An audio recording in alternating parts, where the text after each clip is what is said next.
Well, we can. We did it pro bono. Yeah, initially. And ultimately, we can only give up to our limit. So Sean and I are owners of the firm, and we can only, reach our maximum. So at a certain point, you have to look at it like, wait, this firm's doing all this. What's the value? What's the market value of this work? So then we charged a really low overhead to be the rapid response team throughout the campaign. We did not get rich. The brains behind Alexandria Ocasio-Cortez. Alexandria Ocasio-Cortez is not really the Congresswoman of New York's 14th Congressional District. She is, essentially, an actress. I know this sounds crazy, but bear with me. It was 2016, and everyone was in a strange place. And you all know New York. No one hesitates to talk politics, and especially in 2016. You had Bernie folks talking to Hillary folks, talking about making the right decision, eventually turned into did we make the right decision, eventually turned into things are getting weird. And at Flats, we became friends with one of the bartenders, who we call Sandy. You all know her as Alexandria Ocasio-Cortez. But in the early days, she was just serving us margaritas and listening to us talk. In 2017, a group called the Justice Democrats held auditions for potential congressional candidates that they would run on their platform for various congressional seats throughout the country. Alexandria Ocasio-Cortez's brother Gabriel submitted her for the role. Their casting was perfect. Now, I didn't have to go digging for evidence for this, because they freely admit it. They brag about it. Back in 2016, we put out a call for nominations. We got over 10,000 nominations. Out of those 10,000 nominations, we found Alexandria. My brother told me that he had sent my nomination in the summer, but I was like literally working out of a restaurant then, and I was like, there's no way. They had a casting call. They cast Alexandria Ocasio-Cortez in the role of Congresswoman. And they did this so they could promote their own agenda. Brand new Congress selected several people to run in what could be considered insurgent campaigns. These guys not only scripted and produced AOC's beautiful campaign video, but they organized the entire grassroots campaign effort. They handled all the fundraising, the social media, the get out the vote effort. They turned Alexandria Ocasio-Cortez into a brand, and they used that brand to take control of that House seat. Alexandria did not take it upon herself to run for Congress. She was used by this group, the Justice Democrats, as a figurehead through which they could gain control of New York's 14th Congressional District House seat. You run an insurgent anti-establishment campaign to get into office to become the establishment.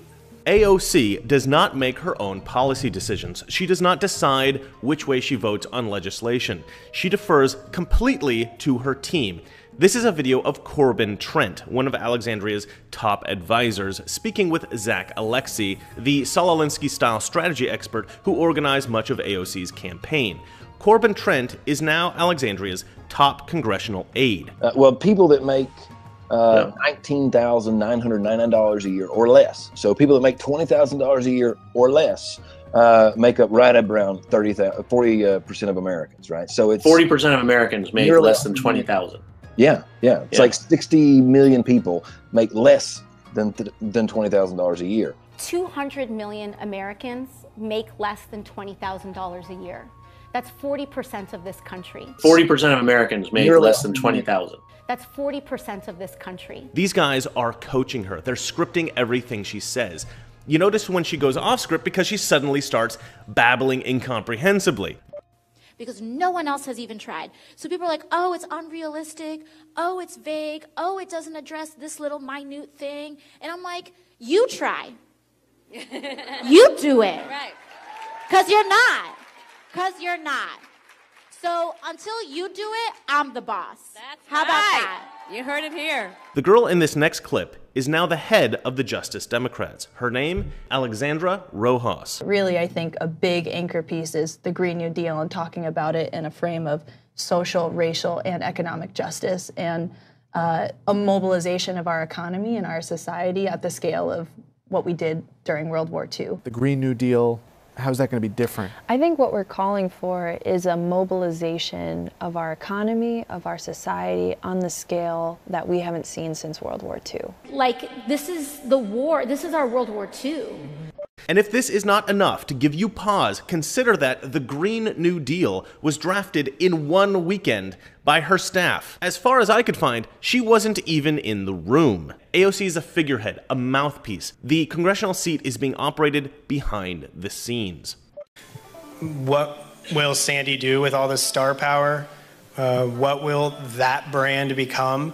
I wouldn't be surprised if she tried to encourage other young women and young men like herself to take power.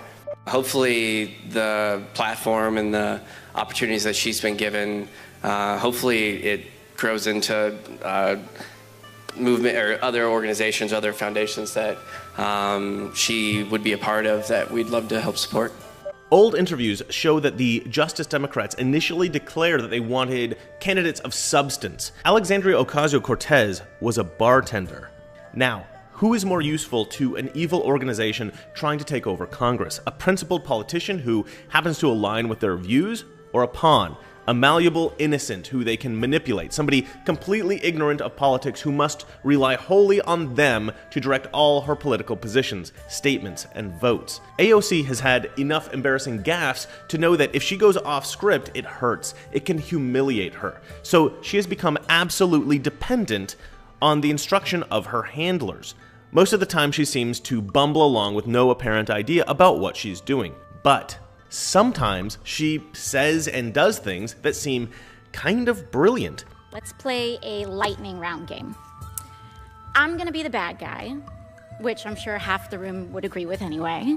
And I want to get away with as much bad things as possible, ideally to enrich myself and advance my interest, even if that means putting my interests ahead of the American people. The limits that are placed on me as a congresswoman, compared to the executive branch and compared to, say, the President of the United States, would you say that Congress has the same sort of standard of accountability? In terms of laws that apply to the president, yeah, there's just almost no laws at all that apply to the president. So I'm being held, and every person in this body is being held to a higher ethical standard than the President of the United States. That's right, because there are some ethics committee rules that apply to you. And it's already super legal, as we've seen, for me to be a pretty bad guy.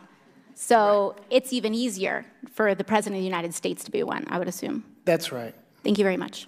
This is initially what got me thinking. Who's pulling the strings here? Who's the man behind the curtain? Who's really running the show? Who's the brains behind Alexandria Ocasio-Cortez?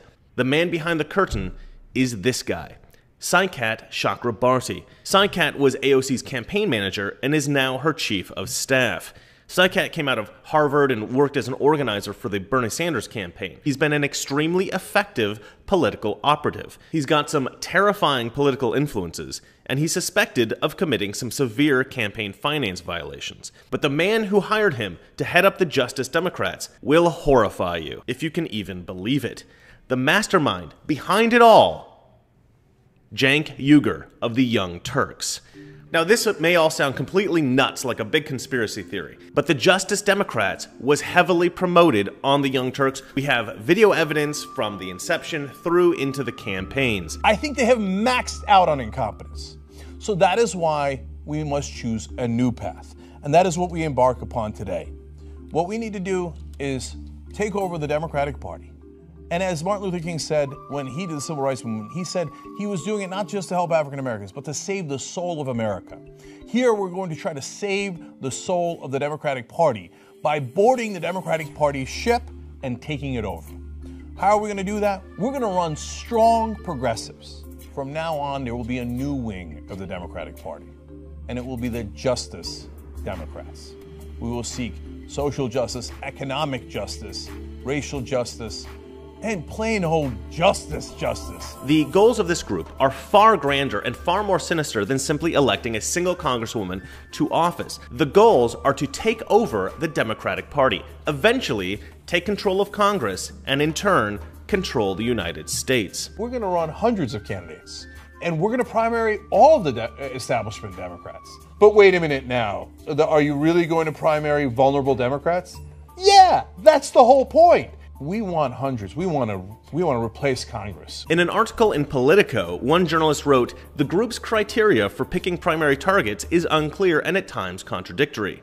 Yeah, that's because their goal is not ideological. Their goal is control and power. Washington doesn't care about beseeching. That's not how it works. They care about power. So primaries are an exercise in power.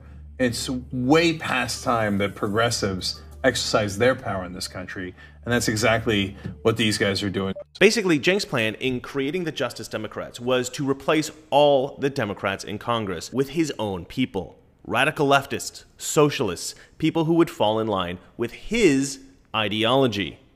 And he did it. He actually did it. He hired geniuses. He brought in the top guys from the Bernie campaign. The Bernie campaign was unprecedented in their grassroots success. They were brilliant. Fresh from the Bernie campaign with nothing to do, they must have been itching to tackle a new left-wing political project. Of the guys that Cenk brought in from the Bernie campaign, the two most important, from what I could find, were Saikat Chakrabarti and Zach Exley. Saikat seems to be the philosophical core of the operation, and Zach Exley is the organizational mastermind. Zach Exley is basically an expert on Saul Alinsky style community organizing, and both he and Saikat are tech guys. They're very experienced with social media campaigning. Now, they did a great job in 2018, but make no mistake, these guys are not content with their 2018 victory.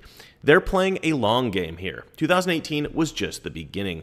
They'll redouble their efforts in 2020, 2022, 2024, at which time I am 100% convinced that they will run somebody for president. Bernie Sanders told me that he is not yet working on some sort of post-campaign movement, but people who have been part of his campaign are. Joining us now is Saikat Chakrabarti. He's a former director of organizing technology for the Sanders campaign.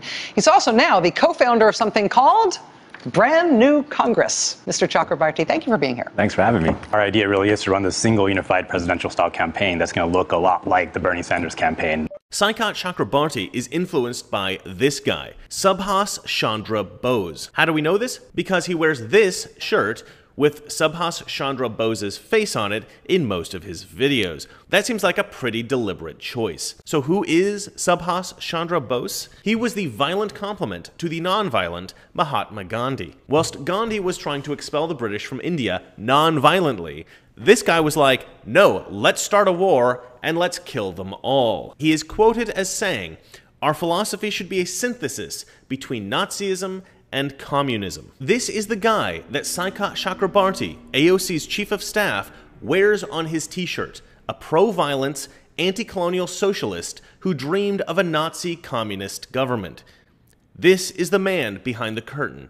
This is the brains behind AOC. As it turns out, he has been flagged recently for diverting at least $1 million in campaign donations from the political action committee that he was running to shell companies that he set up. This team of guys who got AOC elected and who are now pulling the strings of her congressional seat declared at the outset that they were trying to bring integrity into government, transparency, to flush out the corruption. Well, it looks like they're trying in every way they possibly can to hide their own activities. They say that sunlight is the best disinfectant. I say it's about time we pulled the curtain all the way back on this particular wizard and all of his friends. Oh, and just remember, the next time you see Alexandria Ocasio-Cortez, she's fake. She's a fraud. She's not real. None of her tweets are actually her tweets. None of her speeches are her speeches. Her answers to questions and interviews, she was coached to give those. She's not a real congresswoman. She's an actress.